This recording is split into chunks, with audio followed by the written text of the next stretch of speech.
Welcome to Tandri Channel. Let's learn together. Bismillah, Assalamualaikum warahmatullahi wabarakatuh. Jumpa lagi bersama Tandri Channel. Kali ini kita akan membahas langkah-langkah analisis komparatif, yaitu uji T2 sampel berbeda atau Two Independent Sample T-Test menggunakan software Jamovi. Nah, uji T2 sampel berbeda merupakan salah satu alat uji yang digunakan untuk mengetahui perbedaan rata-rata dua populasi atau kelompok data yang berbeda. Nah, dalam penelitian, jika kita ingin membandingkan rata-rata dua kelompok sampel, ya, misalkan pada penelitian pendidikan, kita ingin membandingkan rata-rata antara kelompok eksperimen dengan kelompok kontrol.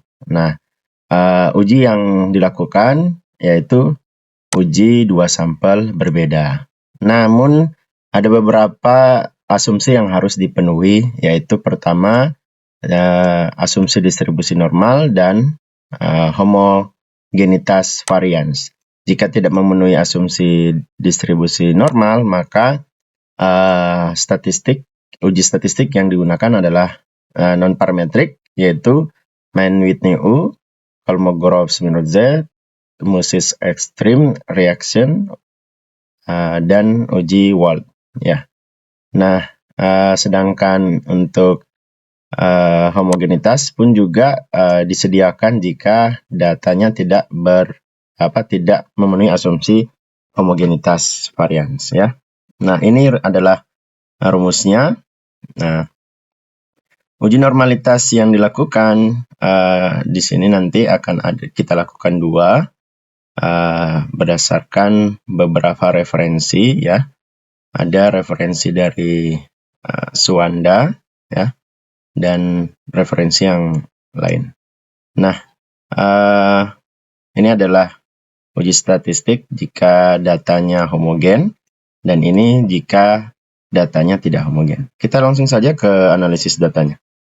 Misalkan kita memiliki hasil data, ya, hasil rekapan data penelitian seperti ini. Ini disusun berdasarkan kelas atau disusun berdasarkan kelompok data yang sudah kita peroleh. Sebelum kita mengolahnya menggunakan Jamovi, kita perlu membuat data susunannya atau struktur datanya seperti ini. Ya, kita ubah tadinya di sini kelas eksperimen 1, kita coding atau kode dengan coding 1, ya. Kontrol kita kode dengan nomor 2, ya. Kita copy datanya, kemudian kita paste ke Jamovi. Kita hapus yang lain. Nah, kita klik 2 kali di variabel. Nah, di sini kita klik variabel Y-nya, yaitu kemampuan berpikir kreatif matematis siswa. Tipenya adalah continue. Jadi pada analisis atau uji T2 sampel berbeda, variabelnya ada dua, yaitu variabel respon dan variabel independen, atau dalam hal ini dianggap sebagai faktor pembeda. Ya. Nah, variabel independennya ini kita beri nama model pembelajaran, dan tipe datanya adalah nominal, ya. Jadi dalam analisis atau uji T2 sampel berbeda, salah satunya variabelnya adalah nominal atau ordinal atau kategorik, ya. Sedangkan variabel responnya atau Y-nya adalah variabel continuous, interval atau rasio. Nah, pada model pembelajaran data nominal ini, di sini levelnya kita ubah, kode 1 kita ubah menjadi PBL, model pembelajaran berbasis masalah atau problem based learning. Yang kedua konvensional, ya. Kita enter, kemudian kita bisa tutup. Nah, seperti yang saya jelaskan di awal, ada beberapa referensi yang mengatakan bahwa uji asumsi normalitas pada uji T2 sampel berbeda itu dilakukan masing-masing per kelompok, ya, kelompok eksperimen atau PBL dengan kelompok kontrol atau konvensional.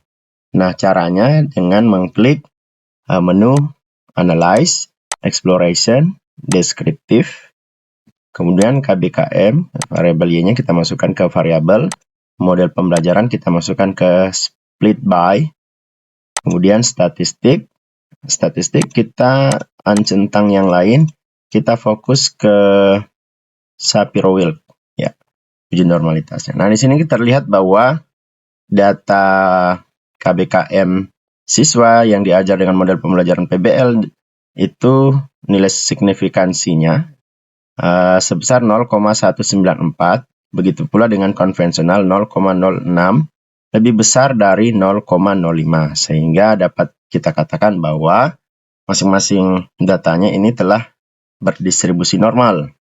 Namun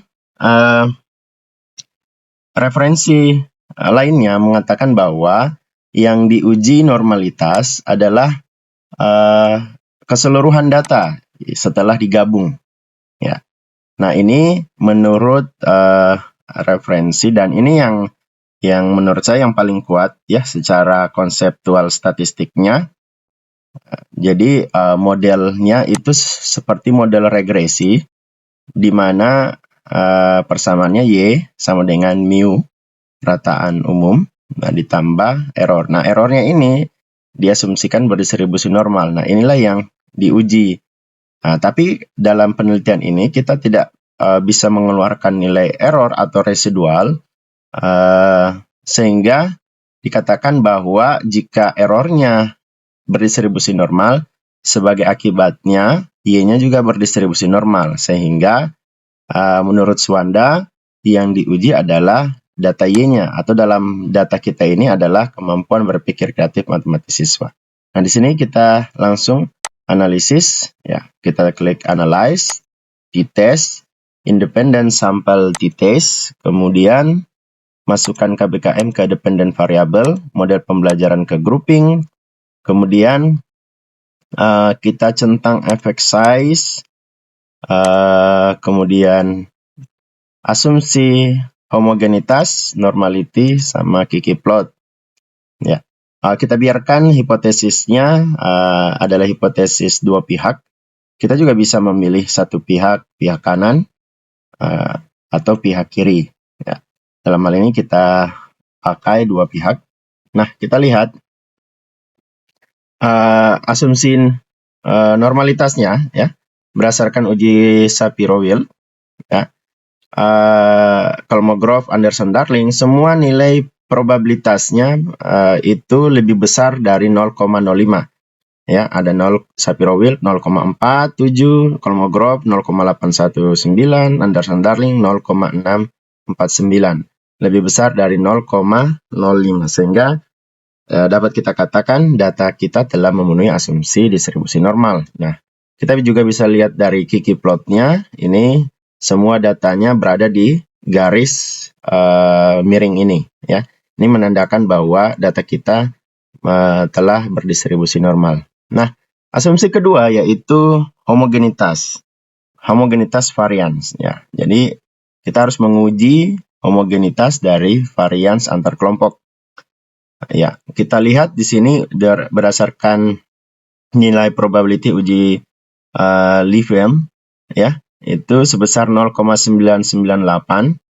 Ini menjelaskan bahwa dia lebih besar dari 0,05, menjelaskan bahwa data kita telah memenuhi asumsi homogenitas varian. Jadi dikatakan dia memenuhi asumsi homogenitas varian jika nilai probabilitasnya atau signifikansinya itu lebih besar dari nilai alfa 0,05.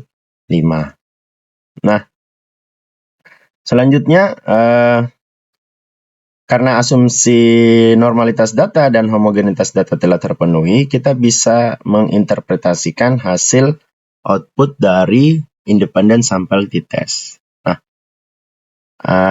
namun jika asumsinya tidak terpenuhi, Jamovi menyediakan langsung di halaman ini sebelah kiri uji alternatif yang digunakan. Jika datanya tidak memenuhi asumsi distribusi normal, kita bisa menggunakan uji main with new U seperti yang saya jelaskan di awal tadi. Ini merupakan statistika non-parametrik alternatif ketika uji normalitas data tidak terpenuhi. Nah, jika yang tidak terpenuhi adalah asumsi homogenitas varians, maka kita bisa mencentang uji Wells, ya. Ini adalah uji T Wells ketika asumsi homogenitas varians tidak terpenuhi, namun harus memenuhi uji normalitas. Ya.